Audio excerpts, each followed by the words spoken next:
Hello friends, welcome to trading हुनर। आज हम इस वीडियो में डिवीज लेबोरेटरीज लिमिटेड का फंडामेंटल एनालिसिस करेंगे। ये फंडामेंटल एनालिसिस हम FY20 का करेंगे, यानी जो साल मार्च 2020 में खत्म हुआ है, हम उसका एनालिसिस यहाँ पर करने जा रहे हैं। ये पूरे एक साल का एनालिसिस होगा और इसके लिए हम पाइथ्रोस्की स्कोर की मदद लेंगे। पाइथ्रोस्की स्कोर की शुरुआत प्रोफेसर जोसेफ पाइथ्रोस्की, जो कि अकाउंटिंग के प्रोफेसर थे स्टैनफोर्ड यूनिवर्सिटी में, उन्होंने इस टूल की शुरुआत की और आज दुनिया के ज्यादातर फंडामेंटल एनालिस्ट इस टूल का यूज करते हैं। इसमें 9 क्राइटेरिया होते हैं और कंपनी को उन क्राइटेरिया को फुलफिल करने के लिए एक एक पॉइंट मिलते हैं। तो इस प्रकार से कोई भी कंपनी मैक्सिमम 9 पॉइंट्स अचीव कर सकती है, लेकिन कैटेगरी के हिसाब से जो कंपनी 7, 8 या 9 का स्कोर अचीव करती है, हम उन्हें स्ट्रॉन्ग फंडामेंटल वाली कंपनियां कहते हैं। वहीं जो कंपनी 4, 5 या 6 का स्कोर अचीव करती हैं, हम उन्हें एक एवरेज फंडामेंटल की श्रेणी में रखते हैं, और जो कंपनी 0, 1, 2 या 3 का स्कोर अचीव करती हैं, वो पुअर फंडामेंटल वाली कंपनीज होती हैं और हमें उनमें इन्वेस्टमेंट करने से बचना चाहिए। तो जैसा कि आप अपनी स्क्रीन में देख रहे हैं, यहाँ पर हम 3 राउंड्स लेंगे। सबसे पहला राउंड होगा प्रॉफिटेबिलिटी का, दूसरा राउंड होगा लीवरेज का और तीसरा राउंड होगा ऑपरेशनल एफिशिएंसी का। तो इन तीनों राउंड्स के बाद में हम चर्चा करेंगे कंपनी के ग्रे एरियाज की। जी हाँ, ये हमने एक नया सेक्शन ऐड किया है अपने वीडियोस में, और इसमें हम कंपनी के उन एरियाज के बारे में बताएंगे जहां पर कंपनी कोई भी पॉइंट अचीव नहीं कर पाई है, यानी वो हम कहेंगे कि कंपनी के ग्रे एरियाज हैं, कंपनी उनमें बेटर कर सकती थी। हम आपको कंपनी की बैलेंस शीट और प्रॉफिट एंड लॉस के साथ में बताएंगे कि कहाँ पर कंपनी ने कोई कमी छोड़ी है और जिसकी वजह से उसके पॉइंट्स लूज हुए हैं। फ्रेंड्स, अभी आप अपनी स्क्रीन पर हमारा डिस्क्लेमर देख रहे हैं, जो कि हमारी वेबसाइट www.tradinghunar.com पर भी अवेलेबल है।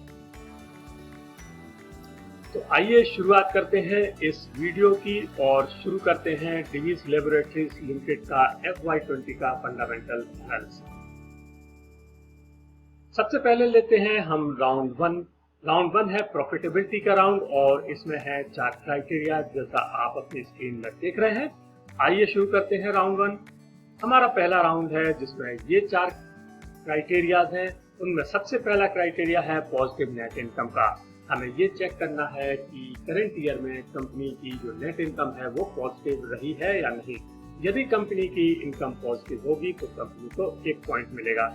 तो हम चेक करते हैं और यहाँ पर आते हैं और हमने देखा, जैसा कि पहले कॉलम में आप देख रहे हैं मार्च 2020 के फिगर्स हैं। यहाँ पर कंपनी का जो नेट प्रॉफिट है वो है 1376.54 करोड़ और ये एक पॉजिटिव फिगर है और इसलिए हम कंपनी को देते हैं यहाँ पर 1 पॉइंट। और दूसरा क्राइटेरिया है पॉजिटिव रिटर्न ऑन एसेट। हमें ये चेक करना है कि कंपनी का जो रिटर्न ऑन एसेट है करंट ईयर में वो पॉजिटिव है या नहीं। तो यहाँ पर हमने चेक किया, पहले कॉलम में बॉटम लाइन में रिटर्न ऑन एसेट है 16.12%, जो कि एक पॉजिटिव फिगर है, और यहाँ पर कंपनी को 1 और पॉइंट मिलता है। अब चलते हैं तीसरे क्राइटेरिया में। तीसरा क्राइटेरिया है पॉजिटिव ऑपरेटिंग कैश फ्लो। हमें ये चेक करना है कि ऑपरेटिंग कैश फ्लो, या जिसे साधारण भाषा में कैश फ्लो फ्रॉम ऑपरेशंस कहते हैं, वो पॉजिटिव है या नहीं। इसके लिए हम कंपनी की वेबसाइट में जाकर के इनका consolidated statement of cash from operating activities हमने डाउनलोड किया और हमने देखा ये फिगर्स हैं मिलियन में, और जब हमने इनको कन्वर्ट किया तो ये फिगर आ रहा है 1215.94 करोड़। तो ये भी एक पॉजिटिव फिगर है और यहाँ पर भी कंपनी को 1 पॉइंट और मिलता है। और अब हम देखते हैं अपने चौथे क्राइटेरिया को। चौथा क्राइटेरिया थोड़ा सा ट्रिकी है और इसमें ये है कि cash flow from operation should be greater than net income. यानी अभी हमने जो थर्ड क्राइटेरिया में ऑपरेटिंग कैश फ्लो देखा था, वो फर्स्ट क्राइटेरिया वाले पॉजिटिव नेट इनकम से ज्यादा होना चाहिए, और यदि ऑपरेटिंग कैश फ्लो ज्यादा होगा नेट इनकम से तभी कंपनी को 1 पॉइंट मिलेगा, अदरवाइज उसे 0 पॉइंट मिलेगा। तो हमने, जैसा कि आपको अभी बताया था, कि कंपनी का जो नेट कैश फ्रॉम ऑपरेशंस है वो है 1215.94 करोड़ और जो इनकी नेट इनकम है वो है 1376.54 करोड़। तो यहाँ पर ट्रेंड आप देख रहे हैं क्लियरली कि जो इनका कैश फ्लो फ्रॉम ऑपरेशंस है वो नेट इनकम से ज्यादा नहीं है, और इसलिए यहाँ पर कंपनी को कोई भी पॉइंट नहीं मिलेगा। मैं आपको ये फिगर्स फिर से दिखा देता हूँ। ये देखिएगा आप, cash flow from operations 1215.94 crore और ये रहा इनका नेट इनकम 1376.54 करोड़। तो यहाँ पर कंपनी को मिलेगा 0 पॉइंट और प्रॉफिटेबिलिटी में कंपनी को मिलते हैं 3 पॉइंट्स और हमारा पहला राउंड खत्म हुआ। पहले राउंड में कंपनी को मिलते हैं 3 पॉइंट्स और कंपनी का स्कोर हो जाता है 3। तो हमारा पहला राउंड कंप्लीट हुआ और अब हम चलते हैं अपने दूसरे राउंड में। दूसरा राउंड है लीवरेज और लिक्विडिटी का राउंड। इसमें 3 क्राइटेरिया होते हैं और ये 3 क्राइटेरिया कौन कौन से हैं, ये रहे वो 3 क्राइटेरिया। इनमें जो सबसे पहला क्राइटेरिया है वो है lower ratio of long term डेब्ट इन करंट ईयर। फ्रेंड्स, अब हम राउंड 2 और 3 के बारे में एक चीज बताना चाहते हैं कि राउंड 2 और 3 में आपको वर्ड्स दिखाई देंगे लोअर और हायर।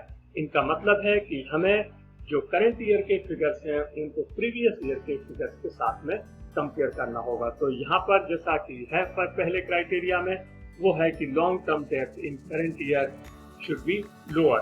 तो ये पिछले साल की अपेक्षा लोअर होना चाहिए, यानी इससे हमें ये पता चलेगा कि कंपनी की जो लीवरेज पोजीशन है उसमें सुधार हुआ है या नहीं है। तो हमने इसके लिए कंपनी के दोनों साल के फिगर्स को कंपेयर किया और जैसा कि आप देख रहे हैं डेब्ट टू इक्विटी रेशियो से हम ये पता करेंगे। तो यहाँ पर मार्च 2019 में डेब्ट टू इक्विटी था 0.02 जो कि कम होकर के 0.00 हो गया है, यानी कंपनी डेब्ट की कंपनी हो गई है यहाँ पर। और हम इसलिए कंपनी को देते हैं 1 पॉइंट क्योंकि कंपनी ने अपनी लीवरेज पोजीशन में सुधार किया है और यहाँ पर 1 पॉइंट मिलता है कंपनी को। और जो हमारा दूसरा क्राइटेरिया है वो है higher current ratio in current year. Current ratio का मतलब है कि कंपनी की लिक्विडिटी। हमें ये चेक करना है कि कंपनी की लिक्विडिटी में कोई इम्प्रूवमेंट हुआ है या नहीं, और इसके लिए हमने दोनों साल के डाटा को कंपेयर किया और यहाँ पर हमने देखा कि मार्च 2019 में ये करंट रेशियो था 5.49 जो कि कम हो गया है मार्च 2020 में और कम होकर के ये 5.05 हो गया है। तो यहाँ पर हम कहेंगे कि कंपनी ने अपनी लिक्विडिटी पोजीशन में कोई सुधार नहीं किया है और इस वजह से कंपनी को यहाँ पर 0 पॉइंट मिलेगा। तो अब तक हमने 2 क्राइटेरिया देखे हैं और तीसरा क्राइटेरिया है हमारा lack of share dilution. Share dilution का मतलब है कि कंपनी ने यदि अपने इस करंट ईयर में कोई भी इक्विटी शेयर इशू किए हैं, उनसे पैसा लिया है, तो हम कहेंगे कि कंपनी ने अपने इक्विटीज को डाइल्यूट किया है और ऐसी कंडीशन में कंपनी को कोई भी पॉइंट नहीं मिलता है। तो हम चेक करते हैं और हमने देखा कि करंट ईयर का जो हमने cash flow from financing activities है वो हमने डाउनलोड की इनकी वेबसाइट से और हमने देखा कि यहाँ पर कोई भी पैसा इक्विटी इशू के थ्रू नहीं आया है। तो हम कहेंगे कि कंपनी ने अपने इक्विटीज को डाइल्यूट नहीं किया है और इस प्रकार से कंपनी को पूरा 1 पॉइंट मिलता है।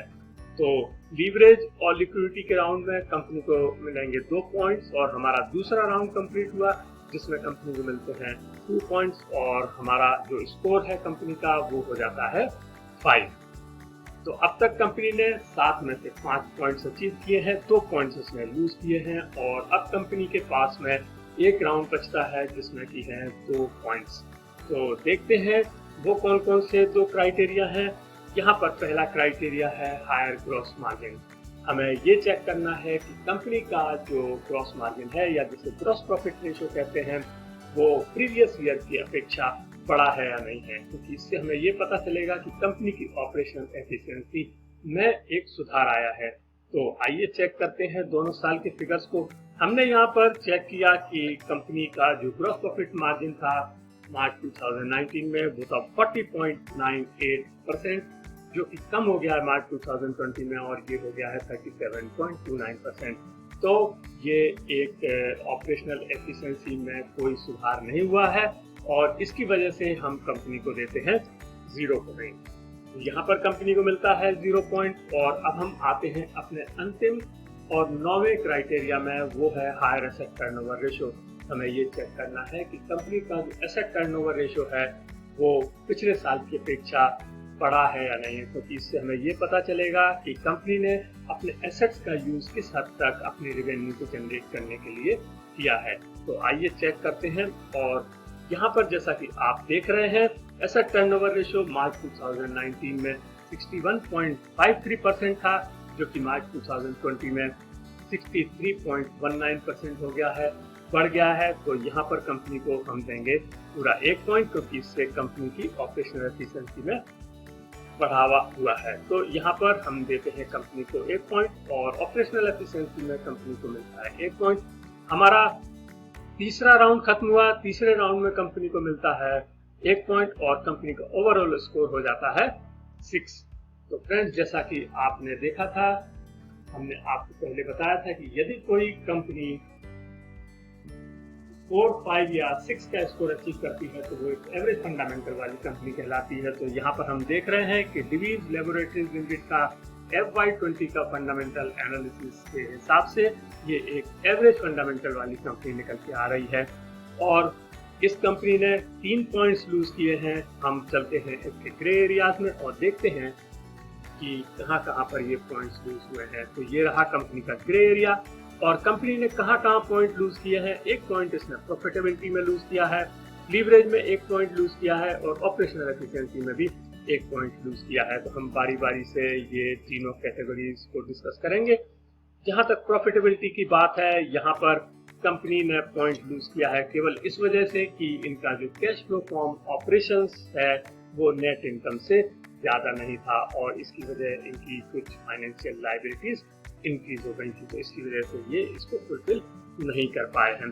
और जो दूसरा क्राइटेरिया है लीवरेज एंड लिक्विडिटी का, उसमें करंट रेशियो में इनको 1 पॉइंट नहीं मिल पाया है और उसकी वजह है कि कंपनी के जो करंट एसेट्स हैं वो 1% बढ़े हैं, लेकिन कंपनी की करंट लायबिलिटीज वो 9% बढ़ गई हैं। जैसा कि आप यहाँ पर देख रहे हैं, ये इनकी बैलेंस शीट है और मैं आपको दिखा रहा हूँ। यहाँ पर 2 बॉक्सेस हैं। जो नीचे वाला बॉक्स है वो है करंट एसेट्स का। करंट एसेट्स आप देख सकते हैं कि 4650 से 4679 करोड़ हुए हैं, यानी कि ये लगभग 1% का उसमें इंक्रीज है।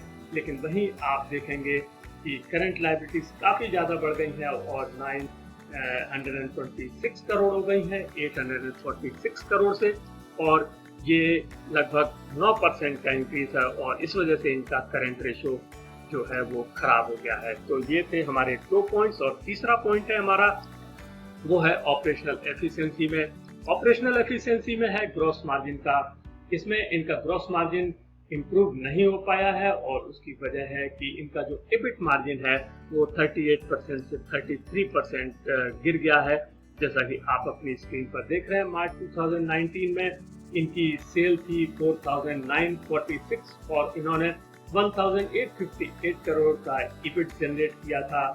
लेकिन इनकी मार्च 2020 में सेल तो इम्प्रूव हुई है 5394 करोड़, लेकिन इनका जो EBIT है वो डाउन हो गया है और 1825 करोड़ हो गया है। इसकी वजह इनके जो ऑपरेटिंग एक्सपेंसेस हैं उनमें कुछ बढ़ावा हुआ है। तो इस वजह से कंपनी के यहाँ पर 1 पॉइंट करते हैं। तो फ्रेंड्स, अभी हमने इनके जो ग्रे एरियाज हैं वो भी देखे और हमने ये देखा कि कंपनी ने 3 पॉइंट्स कहाँ लूज किए।